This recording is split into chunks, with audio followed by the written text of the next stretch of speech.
For the past 4 weeks, we've been talking about evolution of human beings, including the evolution of our brains, all the way from our lizard legacy to the most advanced part of our prefrontal cortex.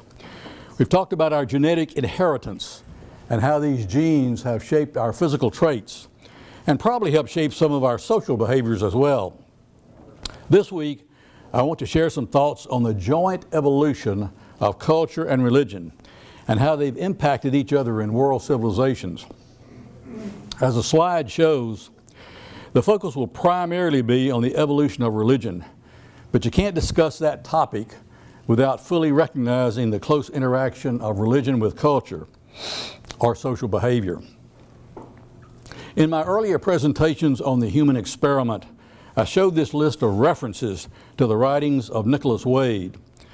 Most of the relevant data and viewpoints expressed today have been taken from his second book, titled The Faith Instinct, in which he lists 326 sources from science, theology, philosophy, psychology, anthropology, and archaeology. As a past science editor of the New York Times, Wade has certainly done his homework on this topic. Many of you may find Wade's perspectives provocative and challenging to a traditional understanding of how some world religions developed. For the past 50,000 years, and probably much longer, people have practiced religion.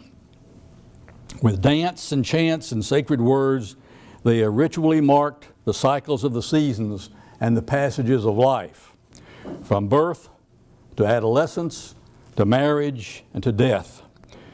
Religion has brought meaning to millions in their personal lives. Its rituals have given believers assurance of control over unpredictable adversities. In the face of dawning fears of famine, sickness, disaster, or death, religion has always been a wellspring of hope. The noted biologist and author, Edward O. Wilson, believes that the human penchant for religion is encoded in our genes, a part of our ancestral inheritance. Wilson says, to call religion instinctive is not to suppose any particular part of its mythos is untrue, only that its sources run deeper than ordinary habit and are in fact hereditary, urged into birth through biases and mental development encoded in our genes. There's a growing body of work by researchers in several different fields from which it's now possible to piece together a reasonable account of how and why religious behavior evolved to be ingrained as a part of human nature, and also to trace some of the cultural innovations by which the early religion of hunter-gatherers was shaped to the different needs of settled societies. Some people of faith may not warm to the view that the mind's receptivity to religion has been shaped by evolution. On the flip side, those who view religion as an obstacle to rational progress may not embrace the idea that religious behavior evolved because it conferred essential benefits on ancient societies and their successors. Evolution describes how the human body and behavior have been shaped, but has nothing to say about any ultimate purpose behind this process. Biological drives for all functions essential to survival are embedded in the human brain. It need not be a scandal to people of faith that an instinct for religious behavior is one of those necessities. Like language, religious behavior in all societies develops at a specific age, as if an innate learning program is being triggered on cue. As with language, religion is most significant as a social behavior. One can sing or pray by oneself, but both are more meaningful when done in company. That's because both faculties are instruments of communication, as we discussed last week. However strongly religion may seem to grow out of people's personal beliefs, the practice of religion is heavily social. It's because of their personal beliefs that people desire to worship together with others of the same faith. People may pray alone, but religious services and rituals are communal. A religion belongs to a community and shapes members' social behavior, both toward one another, the in-group, and toward non-believers, the out-group. The social aspect of religion is extraordinarily significant because the rules for behavior toward others are, in effect, a society's morality. Everyone knows the difference between right and wrong. But where does that knowledge come from? From reason, as some philosophers have taught, or from divine revelation, as some theologians say? In the past few years, a startling new idea has been introduced to the age-old debate about morality. Biologists have come to realize that social animals, in interacting with other members of their community, have developed rules for restraining self-interest. It's these rules of self-restraint that are likely to have a genetic basis. While no one is imputing morality to animals, observers have seen that monkeys and apes show many behaviors, such as empathy and a sense of reciprocity, that could be the building blocks of the moral sense that is so evident in people. Humans would have inherited these building blocks from their ape-like ancestors and developed them into moral instincts. Biologists began to see that they might be able to construct a new explanation of morality. Moral behavior does not originate outside the human mind, or even from conscious reasoning, the sources favored by theologians and philosophers, but rather has been wired into the genetic circuitry of the mind by evolution. Laurel, there's your answer to your question is, are our minds hardwired? This insight led Jonathan Haidt, a psychologist at the University of Virginia, to break the logjam on this issue in a 2001 article in which he proposed that people make two kinds of moral decisions. One, called moral intuition, comes from the unconscious mind and is made instantly. The other, moral reasoning, is a slower, after-the-fact process made by the conscious mind. Moral judgments appear in our consciousness automatically and effortlessly as a result of moral intuition. In this view, moral reasoning is an effortless process engaged in after a moral judgment is made, in which a person searches for arguments that will support an already made judgment. The moral reasoning decision, which has received the almost exclusive attention of philosophers and psychologists for centuries, is just a facade in Haidt's view, and it's mostly intended to impress others that a person has made the right decision. People don't in fact know how they make their morally intuitive decisions because these are formed in the unconscious mind and are inaccessible to them. Based on a range of psychological experiments, Haidt concluded that the intuitive process is partly genetic, built by evolution, and partly shaped by the culture. As you might imagine, there is a lot of controversy about this view of the moral instinct. Some moral views are so universal that they're likely to have a genetic origin. The familiar golden rule and its negative version, the so-called silver rule, fall in this category. Some versions of this moral rule and many different statements of it are found in every worldwide religion and philosophy. As a result, it's viewed by some as a universal principle, but that's not exactly right. People apply this moral rule only within their own tribe or for a modern society within their circle of trust. It's generally not applied to people outside our circle of trust, and it's rarely applied to enemies. With the increasing power of the human mind over millennia, individuals started thinking of them for themselves and to calculate where their own interests lay. Their assessments of self-interest often prove to differ from what their moral instincts told them was in the community's interest. If societies of these cognitively advanced hominids were not to disintegrate, a higher level of social cohesion had to come into play. A new kind of behavior evolved, one that induced individuals to subordinate their own interest to that of the group. This new behavior, the instinct for religion, enforced moral principles by making people fear deeply the consequences of ignoring them.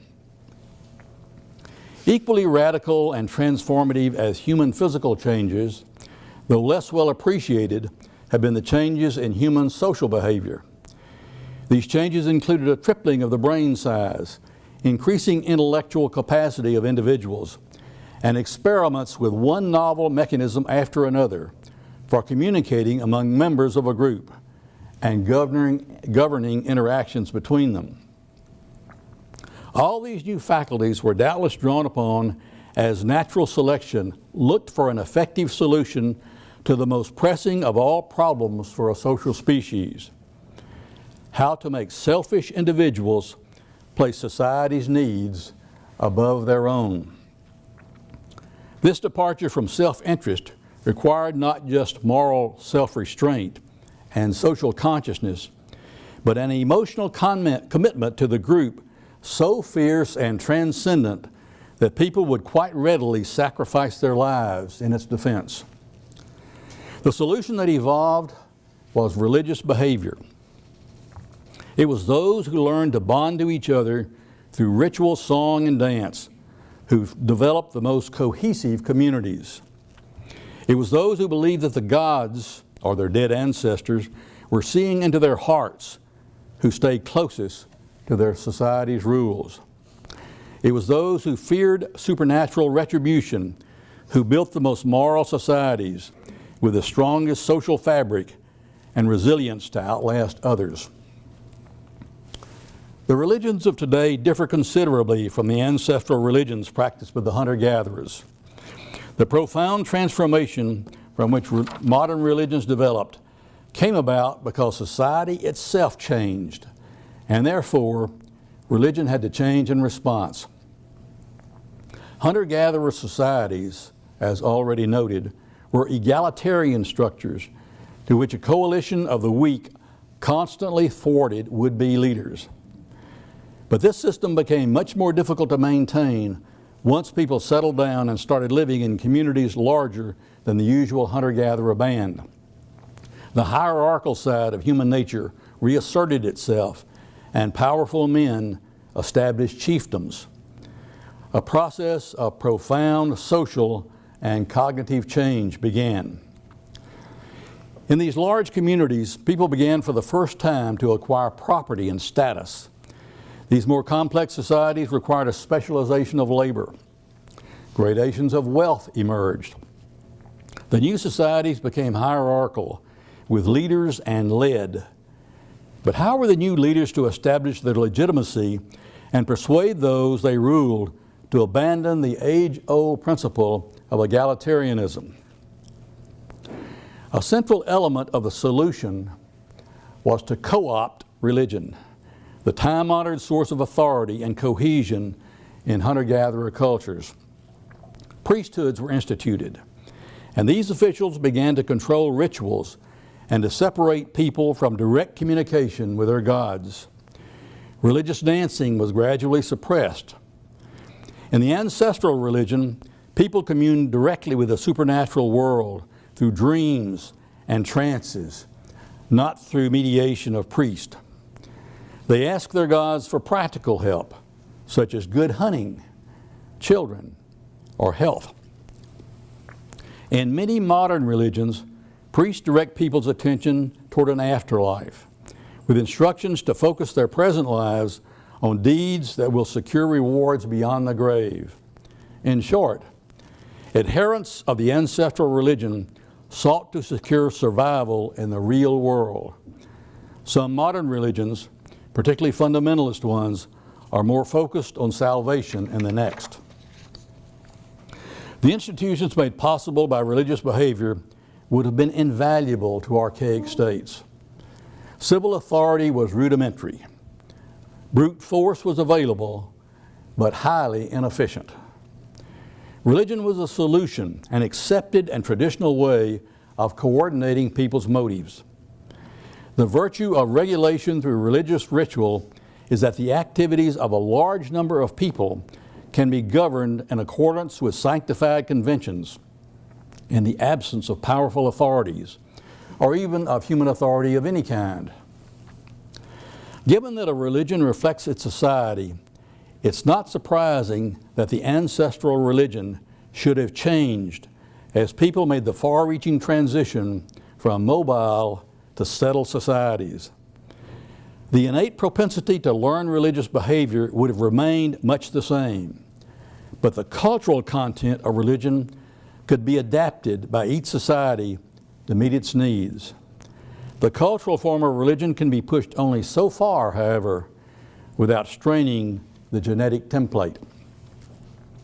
There is, in a sense, only one religion. Or to put it more exactly, all religions are related to one another because all belong to the same family. This is not a widely held perspective because people are much attached to the particular features of their own faith and are more likely to dwell on the differences with other creeds than on its commonalities.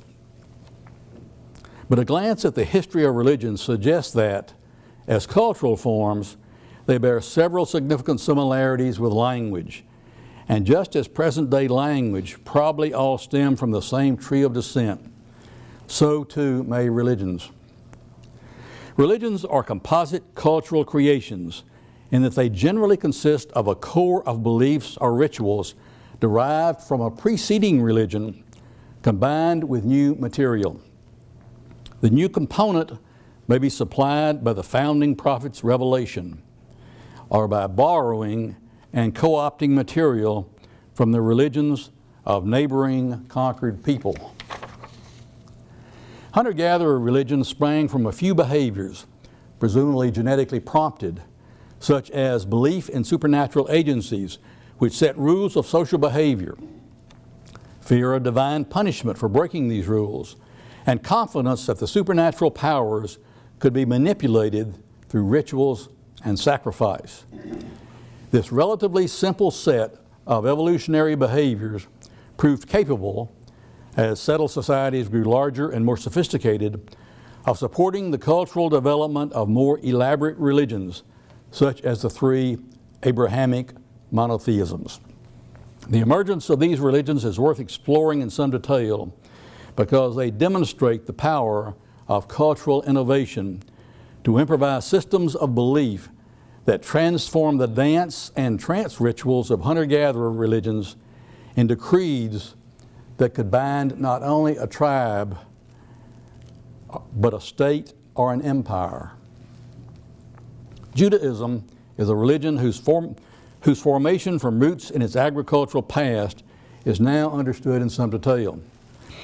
The language, culture, and religion of the ancient Israelites were derived from those of the Canaanites, who inhabited the southern Levant, now Syria, Jordan, and Israel.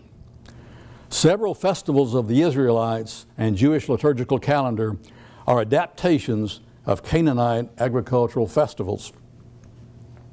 Rosh Hashanah marks the onset of fall rains, heralded in Canaanite mythology by the resurrection of the storm god Baal.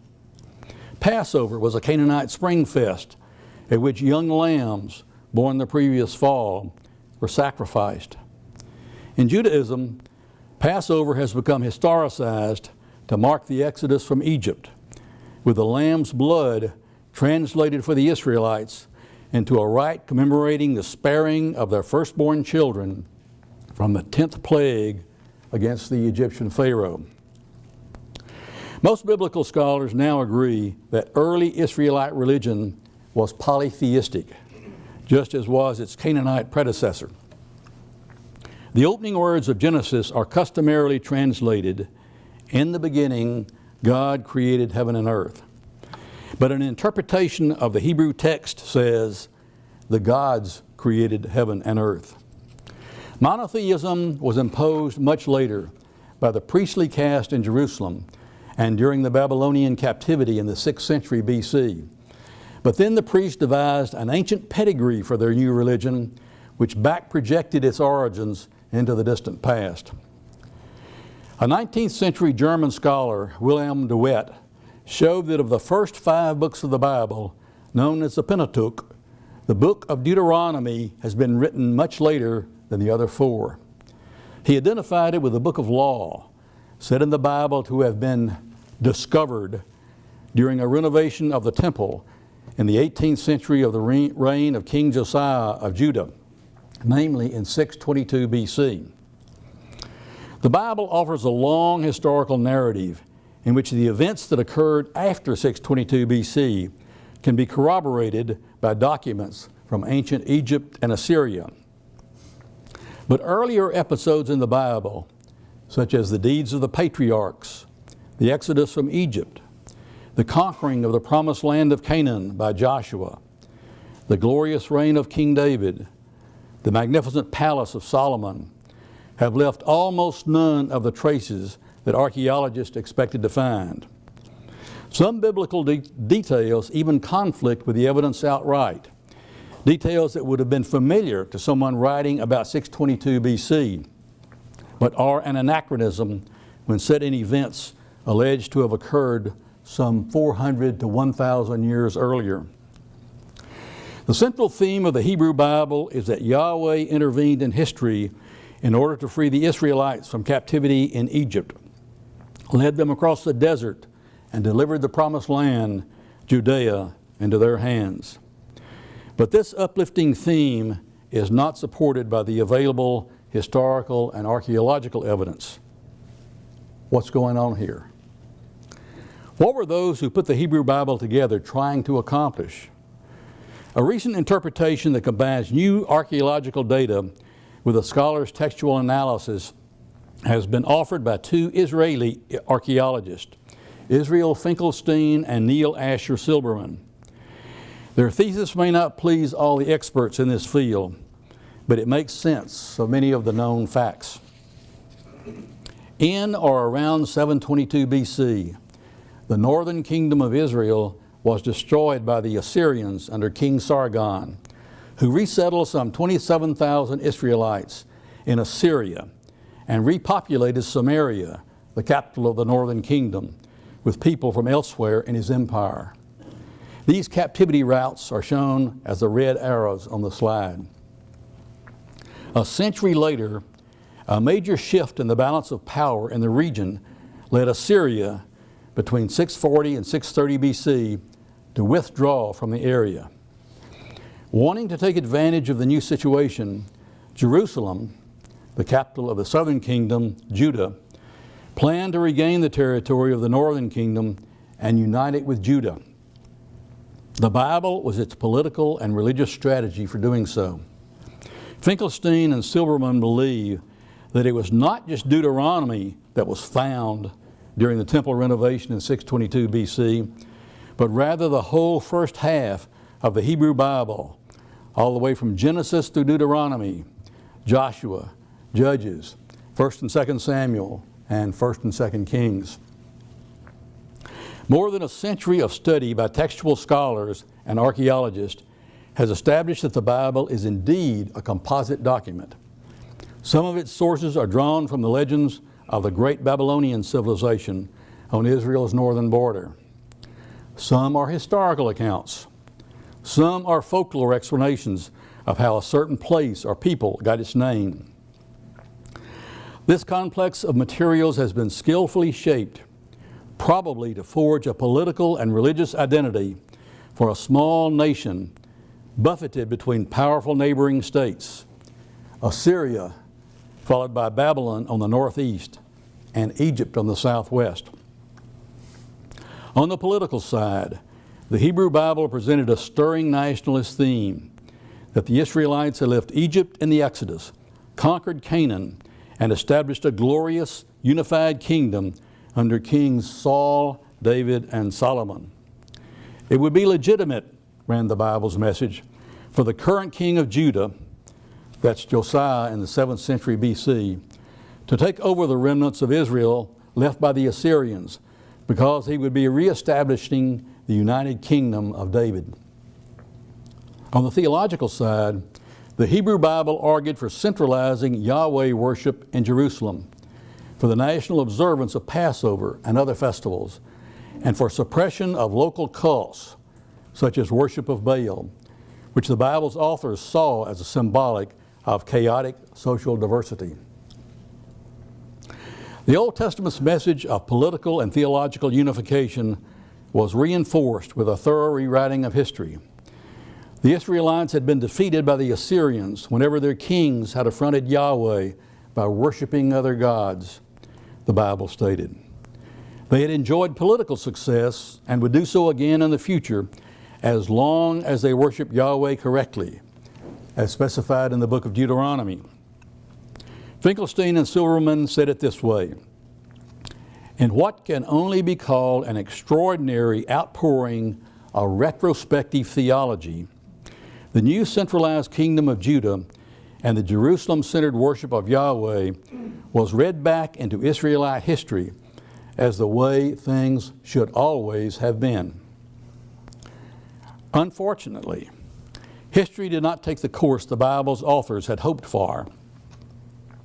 The Assyrian Empire itself was shattered by the Babylonians, who under King Nebuchadnezzar set out to reconquer the territory the Assyrians had held. He captured Jerusalem in 597 BC, destroyed both the city and the temple, and deported much of the population of Judah to Babylon. This captivity route is the green arrow on the slide. Though the Hebrew Bible failed in its political goal of uniting the two kingdoms, it succeeded beyond measure in creating a sacred text that bound believers together in a common purpose. The Israelites would surely have disappeared as a distinct people, along with the Midianites, the Ammonites, the Moabites, had they not grown into a cohesive community through allegiance to their new sacred text. The text elicited in the strongest possible way the innate propensity for religious behavior. It satisfied the desire for contact with the supernatural by providing, in place of trance dances, a more intellectually satisfying alternative in the form of prophets who had communed with the deity. It furnished a theological explanation for the historical disasters that continue to rain down on a small tribe of people caught between warring superpowers.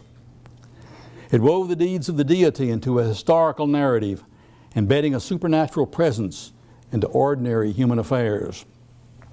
An elaborate system of rituals and sacrifices allowed the faithful to believe they could manipulate Yahweh's behavior to their advantage.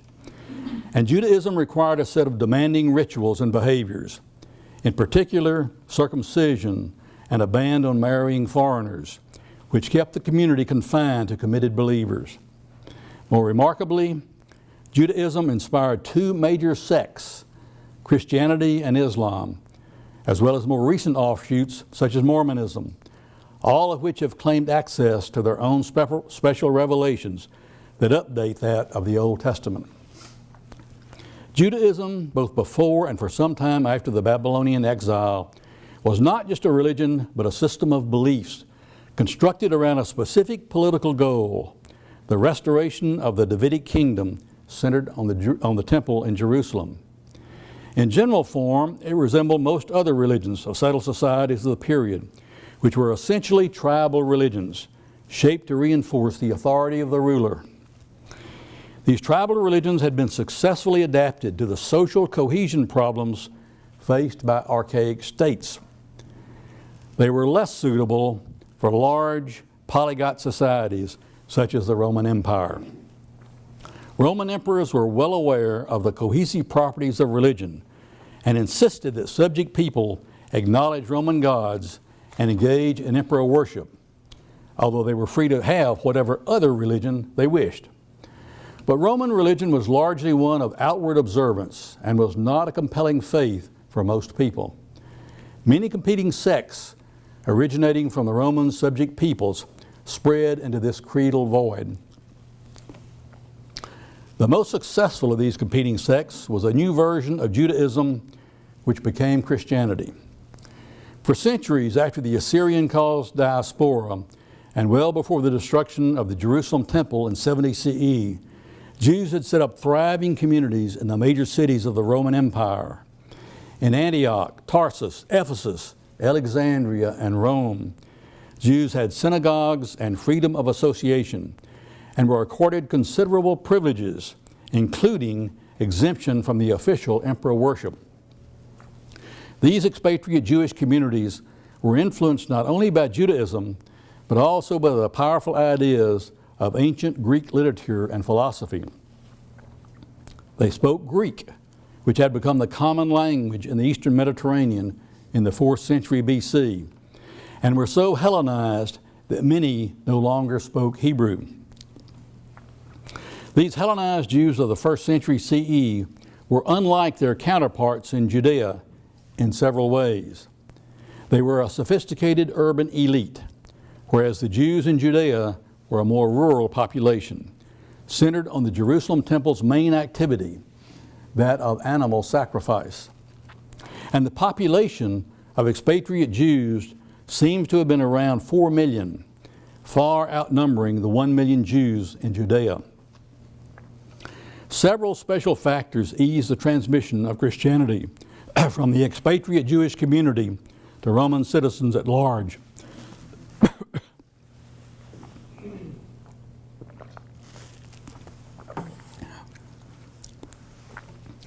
The Hellenized Jews were well integrated into Roman society, in which they enjoyed a special status.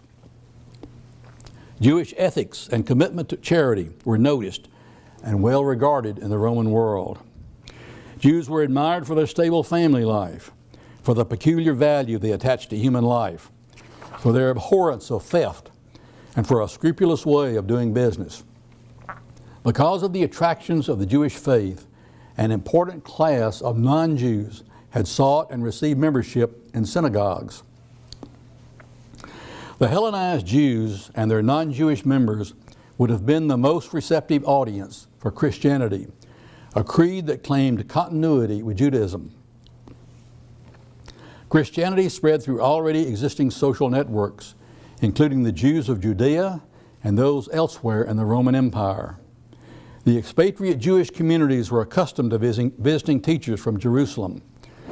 Even though the Apostle Paul declared that his mission was to the Gentiles, it would have been Hellenized Jews and their friends who were most receptive to this message. The numbers of Christians started to increase because of the ethical attraction of the new creed and its provisions of a mutual assistance network that provided better social services than those on offer from the Roman authorities. Some Roman emperors frowned on the threat to social order posed by the Christians' growing numbers and by their refusal to sacrifice to Roman gods. But even as the emperors sporadically persecuted Christians, they came to perceive the need for an improved state religion and cast about for deities more compelling than the Roman pantheon of gods. In his Edict of Milan in 313 CE, Constantine granted tolerance for all religions. He showed many favors to Christianity and was the first emperor to become a convert. Constantine's support of Christianity may have been as much a political decision as a matter of personal faith. Although Constantine didn't make Christianity the official religion of the empire, he paved the way for his successor to do so. In 380 CE, Theodosius made Christianity and belief in the Trinity, as defined by the Nicene Creed, the religion of the Roman Empire. Without a doubt, this helped to spread Christianity throughout the Roman Empire. What other forces helped to shape Christianity in its formative years? Early Christianity had two distinctive features that greatly influenced its later development. The first is that its founding prophet, Jesus of Nazareth, seemed to have had little or no intention of founding a new religion. The second is that whereas Jesus' language was Aramaic, Hebrew at the time being no longer a spoken language, the founding language of Christianity was Greek. Somehow, in the transition zone between these two strong cultures, a powerful new religion was born. After Jesus' death, the leadership of the Jesus movement passed into the hands of his brother James and the Apostle Peter. Many scholars have pointed to the deep differences between the beliefs of the Jesus movement and those of what might be called the Christ movement, which after 300 years eventually became the dominant form of Christianity in the Roman Empire. The Jesus movement remained restricted to Jews who followed the Torah's rules. They believed Jesus was a human prophet, not a God, born of human parents. They had no use for the concept of the virgin birth. Their sacred text was a version of Matthew's Gospel translated into Aramaic, but without the passages on the virgin birth. The Christ movement, in contrast, saw Jesus as a divine being whose death and resurrection, as in the mystery cults prevalent in the Roman Empire, was celebrated by symbolic consumption of the God's sacrificial body. Jews expected the prophesied Messiah of the Hebrew Bible to be a human prophet with a temporal role of evicting the Roman emperors, the Roman occupiers. But the framers of the Christ movement interpreted Jesus as divine, a God who was heir to a heavenly kingdom, not an earthly one. The framer was presumably Paul, from the evidence of the New Testament documents. Paul focused the Christ movement on the Greek-speaking expatriate Jews and Gentiles of the Roman world. He dropped the requirements of circumcision and observance of Jewish laws.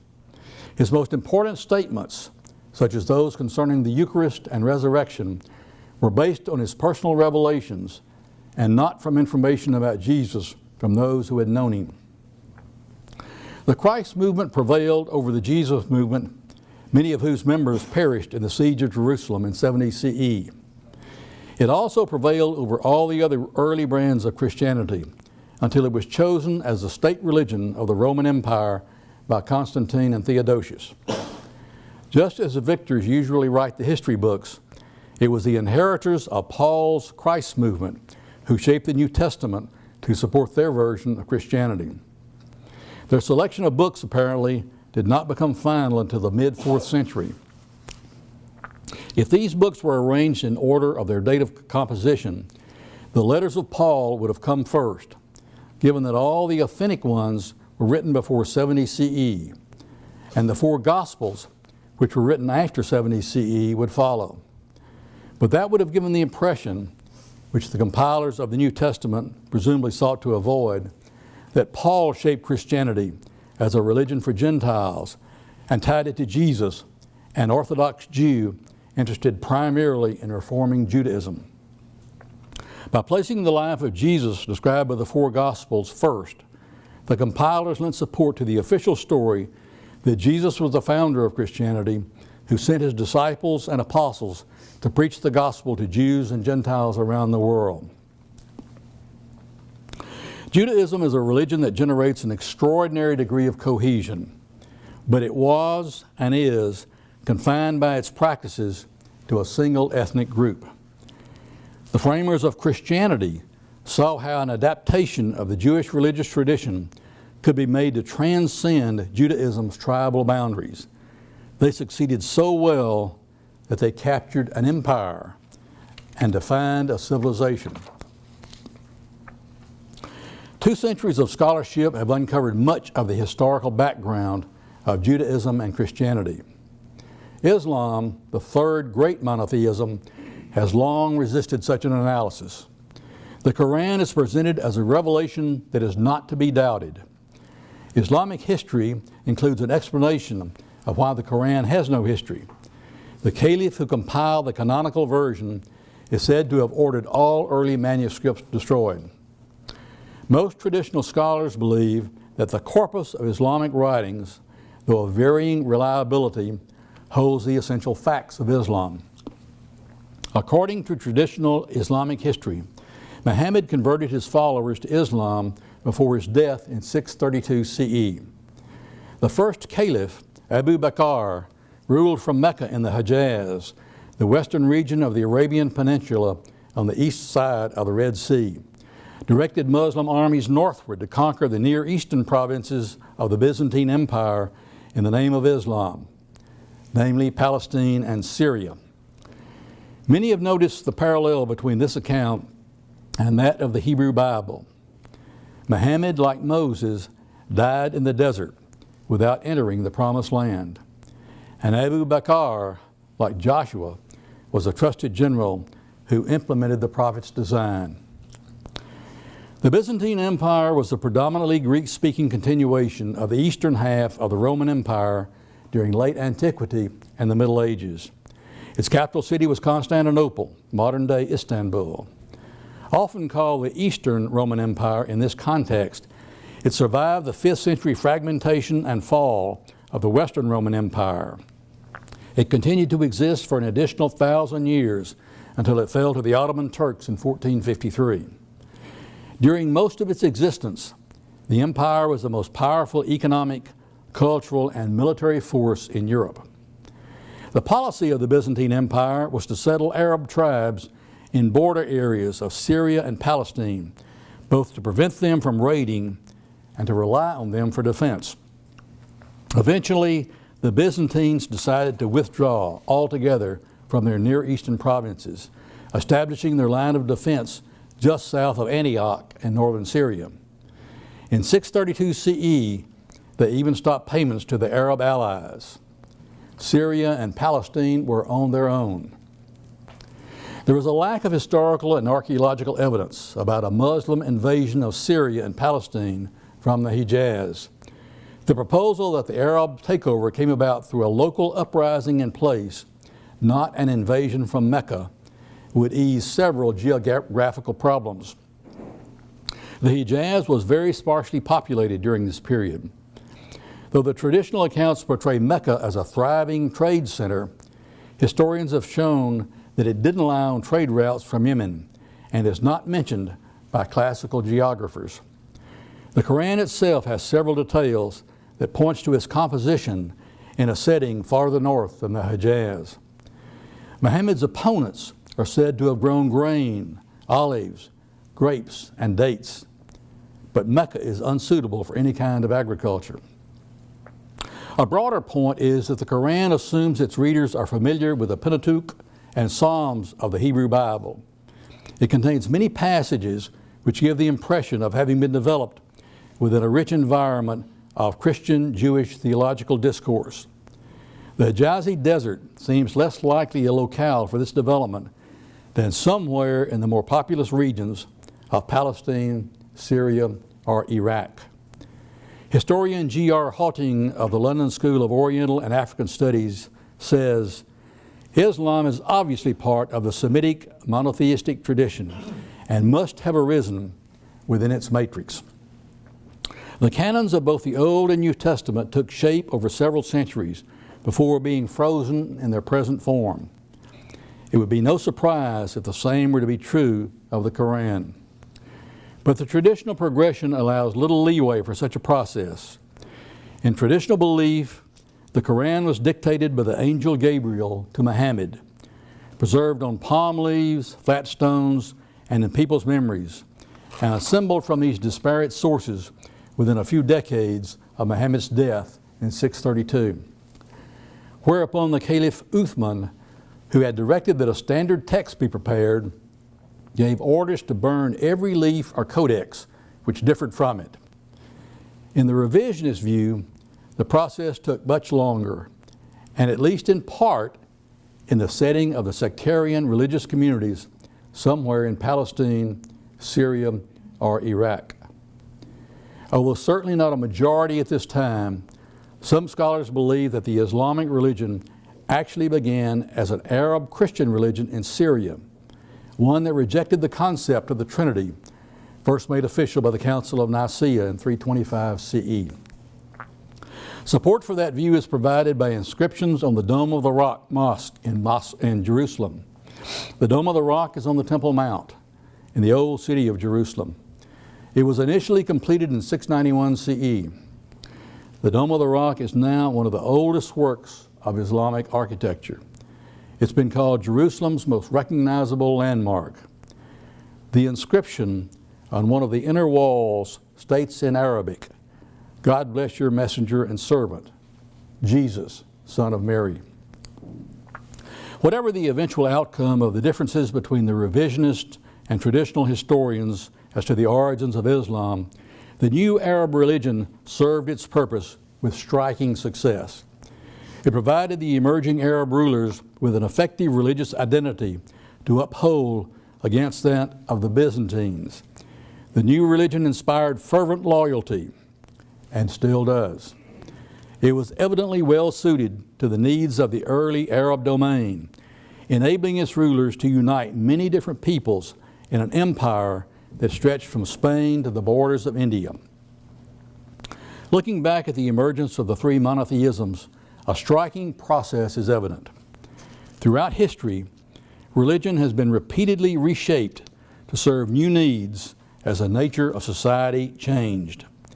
And this reshaping, brought about by daring cultural innovations, has taken place within a superbly flexible genetic framework, a set of propensities for religious behavior. Hunter-gatherer religion is based on implicit negotiation with supernatural agents, deities or ancestors, whose requirements make members of a community behave in socially cohesive ways. The principal form of interaction with the supernatural world was sustained communal dances and the trances through which the agents of the other world could be encountered. Then came settled societies in small but growing villages, grappling with the uncertainties of early agriculture. They centered their religion on the cycle of the seasons and the demands of planting and harvesting. The dances were entrained into agricultural festivals like the early Canaanite predecessors of Passover and Rosh Hashanah. As human populations expanded, social hierarchies replaced the egalitarianism of the hunter-gatherer bands. Priests took over the organization of religious activities and enhanced their power by monopolizing access to the supernatural. Much larger numbers of people could now be brought under the sway of the sacred. With the invention of writing 5,000 years ago, ideas about the supernatural were put into written form, and a sacred text became a standard component of urban religions. And around the 7th century BC, Judaism replaced the usual pantheon of special purpose deities with a single divine being, Yahweh. This new religion was just as effective as its hunter-gatherer predecessor in binding a community together, even though the community was not a hunting band, but a small nation. For all its strengths, Judaism had a severe limitation. It was a religion of a tribe, tied to a single ethnicity by circumcision and dietary laws. With Christianity and later Islam, religious behavior proved adaptable to a much larger role, that of uniting people who had few other bonds. This quote by Abba Eban during Israel's 68 war with Egypt is a favorite saying of noted biologist E.O. Wilson, which I quoted earlier. It seems a good way to sum up this session today. Historians and political scientists tend to see religions as simply one component of a culture, but they are much more than that. Religions knit societies together, and with particular power when they overlap with other integrating forces, such as ethnicity and language. Religions may, in fact, be essential for social cohesion. No society yet known has lasted long without a religion. Religion plays a vital role in societies old and new because it shapes morality and trust and the institutions that depend on them. Well, this concludes my 5-part presentation on human evolution. And since nothing I've said today could be considered the least bit controversial, I'm pretty sure you won't have any questions here. But just in case I'm wrong, the floor is now open to questions. Tom, you said early on when religions arose, it was to help individuals subordinate their own interests to that of the group, and that was the beginning of religion. But I don't see how that led to the God concept, the supernatural concept, or did that come much later? Because it seems I thought the supernatural was in there from pretty much the beginning. The mother god, the god of harvest that goes back. But I think that need to subordinate the self-interest of the individual to that of the larger community goes way back too. That was a part of the hunter-gatherer kind of culture too. The egalitarianism was there, but it still required that group to act in a cohesive kind of manner. And the thing that religion did was it put the fear of God into people about disobeying what the dictates of the social contract were, what the community's perceived morality was. That is, what was best for the whole community. And if you violated that, you were not only liable to run into problems with your fellow man, but you also could have the anger of the supernatural to come down and play havoc with your life. So I think that was there from the very beginning. The concept that you brought out concerning the composition of the Hebrew Bible and its sources, that seems to go along pretty well with the position that says that actually Zoroastrianism was the first monotheistic religion, and the Jews may have copied that concept from them. That was in Persia, where it developed in Persia, yeah. I don't know very much about that and what the similarities between those are, so I'm really not. Does anybody else know very much about Zoroastrianism and how it is similar to or differs from Judaism? Just something, It is monotheistic, Yeah. but it holds that there are evil powers as well, Yeah. but not gods. And then that at the end of time there will be a great war between good and evil, and good Right. will prevail. And it had the concept of light and darkness as being the two polar opposites there. And the other thing I know about it, it was one of the major cults in Rome during the time Judaism and Christianity and Zoroastrianism were all sort of attracting different converts.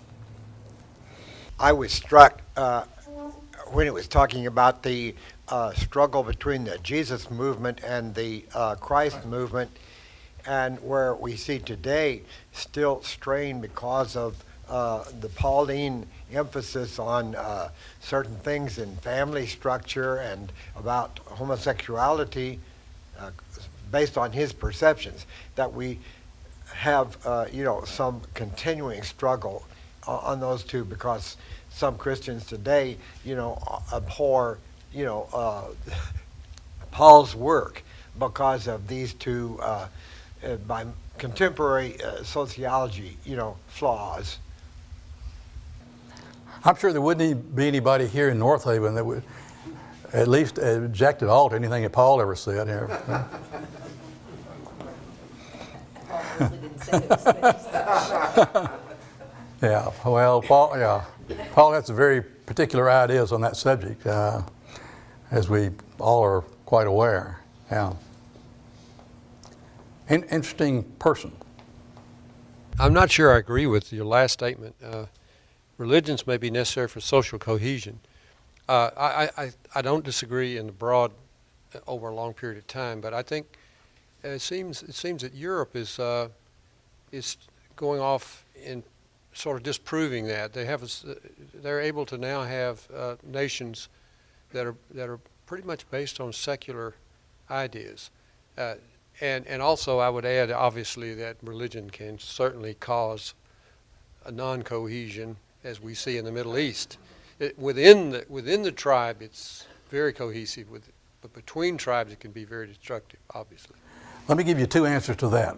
The first two thoughts that come to mind. One is I'm not sure Europe, and particularly the European Union, is a good example of social cohesion right now. So I understand what you're saying, but over the longer period of time, that cohesiveness may not be evident. The other thing is, I think that even though Europe has become a lot more secular, as we all know, the morality that came out of Christian civilization in Western Europe is still very much evident there. So it's that foundation of morality is established by Christianity is still very much a part of the fabric You don't agree with that? Well, I Well, wonder, because you made the point in your talk that morality didn't come out, it evolved through social needs of the tribes. yeah, that's right. But I think the religion allows society a way to express that and to communicate it. So it's people. It's a medium for which that kind of morality, that kind of topic can be discussed. And when you lose something, if you lose people's participation in that process, and I think over a long period of time you're likely to. Although if the morality is buried deep enough in genetic behavior, it may take a very long time before it disappears. I think that's one of the points we're trying to make. There is a sort of a genetic inheritance here that if you push it too far, you start to get pushback and say, no, we don't want to go there. And the other thing, the other point I've tried to make in all of these is that culture and religion very much shape each other. And, we tend to like to think that our religion is more pure than that it's not shaped so much by the cultural needs, the political needs, the world needs, the economic needs, and so forth. But in fact, I think when we look back at it, it is shaped in that direction. It was shaped during the time of the birth of certainly Judaism and Christianity and Islam. All three got shaped by the political and economic and social needs that the people had at that time. So, which is natural. I mean, you would not expect it not to be shaped that way. When you were doing the piece on Judaism, I questioned, you kind of plucked out an authority. I wonder if the rabbinical tradition would agree with what you said today about Judaism. Probably not. The traditional rabbinical studies would probably not. I think what's happening here, Jan, as I see it, is we've had, in the case of the rabbinic studies, starting probably 1 to 200 CE and all the way for the past 2 millennia, we've had rabbinical studies of that religion and analysis of what has happened there. What has happened most recently, I think, is trying to tie in the archaeology with that kind of rabbinical analysis and to try to make that science consistent with that scholarly research. And that's what I think those two Israeli archaeologists have tried to do. Now, I would be the first to say I expect they're in a minority among scholars who are experts on this topic. But it's an interesting, for an audience like here at North Haven, I think it's an interesting way to speculate on, as this, while it may not be the majority thinking on the subject right now, it certainly is an intriguing and provocative kind of way to think about how this was developed. And it makes a lot of sense, and it agrees with the scientific archaeological data. So anyway, that's the reason I said it that way. David. Do you suppose that we're experimenting now with some societies that have tried to replace gods or religion with a state? I mean, we've got, you wonder how places like North Korea continue to exist. They have no deity other than the leader of the country. I mean, I guess it's kind of a... Well, I have no doubt that that's true, and it never has been very successful. This isn't a new thing. You know, Augustus was declared a god back in the almost the 27 BC or something like that. So even though he may not have thought himself as a god, having him worshipped as a god was helpful to try to get the subject people who were used to having gods that they worshiped to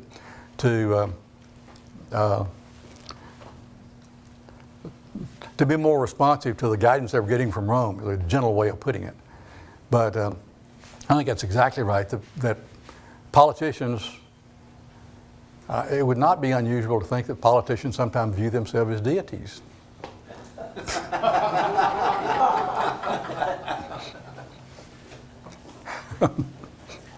Of course, we don't know anybody like that. But You know, as far as the social cohesiveness thing, when you look back to World War I, where you had pastors of the same religion on different sides of the Rhine declaring that God was on their side, and And unfortunately, on Sunday, we had a football coach say that Jesus picked him to be the coach of that successful team. So I'm not sure how much we're advancing in that area. Yeah. The question is, do the statements like that have increasing or decreasing credibility? They become kind of a laughing stock. But religions certainly have been used that way to try to get people, at least your own group of people, to agree with what you're trying to do and use religion. God is on our side, so certainly has been used that way. Others? Okay, we're about out of time, but anybody else has a question? I want to say I really have enjoyed doing this for the past 5 weeks, and Ben's going to be doing this for the next 3 weeks. We'll be talking about the evolution of, what is it, Ben? What do we call it? The spiritual evolution. Well, the next one's about the evolution of the mystery, what we call God. I'll be looking at some of the same kind of issues you did this, but from a different perspective.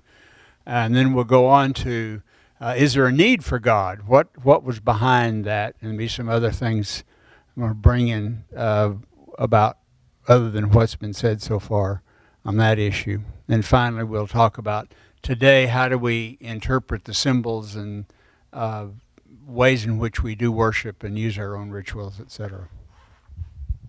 Okay, hope to see you all back next week. Thank you. Appreciate it.